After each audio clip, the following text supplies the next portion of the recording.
Hey everybody, I'm Victor Medina with Medina Law Group and Palante Wealth Advisors, your one-stop shop for estate and retirement planning, and it's time for a little bit of Wednesday wisdom.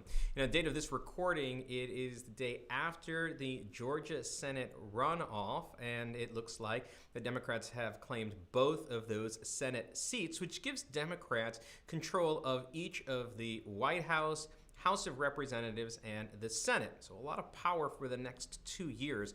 And the question becomes, what does this mean for you and your retirement? I'm going to leave it to the political pundits about what it means to have this much power concentrated, and is this a retribution of the... We're just going to leave those talking heads alone. But really the question becomes, what do we think this means for you and your retirement? Because it's really all that really matters is how it's going to affect you. And I think that there are three things that are potentially going to be an impact or a result of this concentration of control in one area, specifically in the Democrats. The first thing that it's going to come up as it changes, I think it's going to have some changes to income taxes. And the reason for that is that it gives the Democrats the opportunity to enact legislation that changes the way that income taxes are going to be rolled out. As you know, the Trump tax cuts have a 10-year window before things are sunsetted into the year 2025. So we already have a limited window for you to be able to do some proactive income tax planning to take advantage of lower rates. If it turns out that there are changes to income taxes, those changes can actually take effect retroactively. So even though we're in the year 2021, you really shouldn't be in a rush to start to do income tax planning this year, because they could change the laws in July, for example, and make them retroactive to the beginning of the year. So it's important that we keep an eye on this, but I do believe that there can be changes to income taxes. The next thing that can happen is there can be changes to estate taxes, and there are really two different ways that this can happen.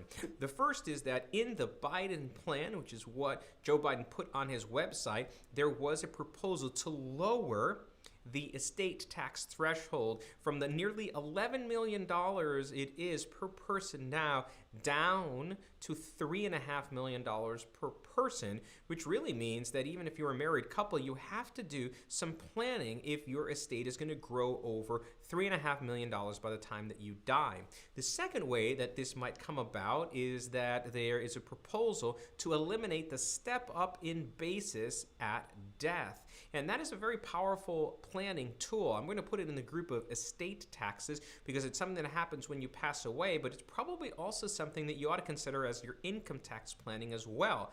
That is to say, if they eliminate the step up as of basis at death, what could be all of this embedded gain in your home or in this big account that you've got could end up being something that your kids have to pay taxes on later, and they might be in a higher tax bracket than you. And the last thing that I think might come up as a change is going to be changes to consumer protections. And what I mean about that is that under Democratic rule, there were a number of different protections in place for consumers around the need to have a fiduciary, for example, help you with your retirement planning. And those was rolled back under Republican control. So does it mean that we go back to having more of those protections in place? I don't know, but it's certainly a potential given the fact that they're able to do a lot of things, even with some congressional majority changes that they can make, rather than having things be full laws that are passed. Between executive orders, instructions given to administrative bodies like the Department of Labor or something like that, there can be a lot of changes to consumer protections as well, and this might actually be a category that might turn out in your favor, unlike the other two categories, which may not turn out into your favor on your tax planning. But all of this is to say you're probably best suited working with an advisor that not only is somebody that's thinking proactively about this, but is also somebody that is a fiduciary working on your behalf. And in fact, that's what we do at Medina Law Group and Palante Wealth. And so if you'd like to explore more of that with us, you can check us out at medinalawgroup.com or palantewealth.com. Meanwhile, if this video of Wednesday Wisdom was helpful to you, hit a like and a subscribe button. It helps the algorithms know that this is something good that other people want to see.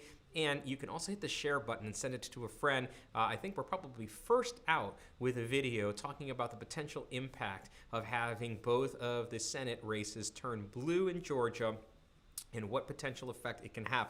We're probably going to have a webinar on this in the future, so stay subscribed because we're going to announce it here on our YouTube channel, and we'd love to talk to you further. Thanks so much, and have a great day. Bye-bye.